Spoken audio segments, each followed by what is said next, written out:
Salut, bienvenue à DT Service. Ici, on vous parle en général de la plomberie, de ce que le plombier dit au quotidien, traverse au quotidien.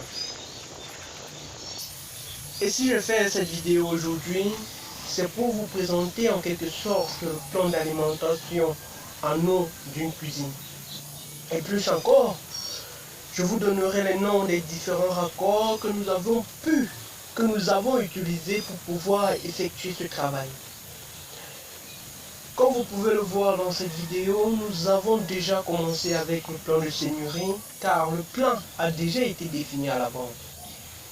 Parce que pour faire la seigneurie, il faut savoir exactement, il faut avoir le plan, savoir où vos tuyaux vont passer, savoir comment installer vos appareils. Comme là nous sommes dans la cuisine, ça veut dire qu'il y aura un levier de cuisine. Et là nous sommes en train de faire une seigneurie pour pouvoir alimenter le levier, de cuisine en eau. Et pour la hauteur des sorties d'eau, nous l'avons prise à 70 centimes, quittant du dessus de la dalle jusqu'à l'axe des sorties des points d'eau. Parce que là nous avions deux sorties, une pour l'eau froide et une pour l'eau chaude. Et pour l'écartement, nous l'avons prise à 25 cm l'axe des deux côtés. Donc axe à gauche, axe à droite, 25 centimes. Pour les vannes d'arrêt, vous avez le choix sur la hauteur. Et pour la position des vannes d'arrêt, ne les mettez pas trop près du sol. En fait, la hauteur, vous avez le choix, vous pouvez la mettre entre 20 à 25 centimes du sol, il n'y a pas de problème. Et aussi, plus que les deux vannes seront près de l'une que de l'autre, pour que le travail soit beau, esthétique, il faudrait les aligner pour qu'ils soient présentables. Et pour le chemin que vous allez prendre pour connecter vos tuyaux, soit à l'arrivée de la fenêtre, soit à l'arrivée du forage, vous avez le choix.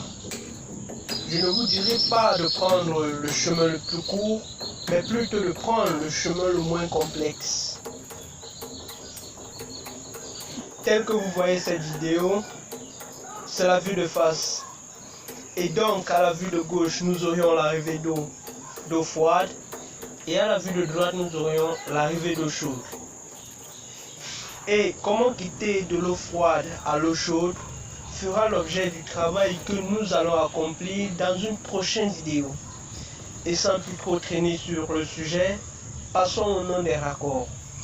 Et les différents raccords que nous avons utilisés sont les coups de PPR diamètre 25 marque GA, les T PPR diamètre 25 marque GA, les manchons PPR diamètre 25 marque GA, téflon industriel GM marque GM, embout PPR diamètre 25 1,5 mal marque GA, traversée de paroi PPR diamètre 25 marque GA, coup de laiton diamètre 1,5 femelle, vanne chrome PPR diamètre 25 marque GA, raccord Rex 1,5 marque GA, bouchon plastique 1,5 mal.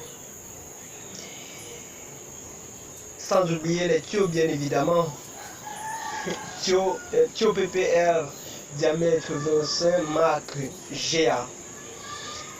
Et on ne peut quitter ou terminer cette vidéo sans vous présenter l'appareil qui nous a permis de pouvoir coller ces tuyaux aux différents raccords PPR.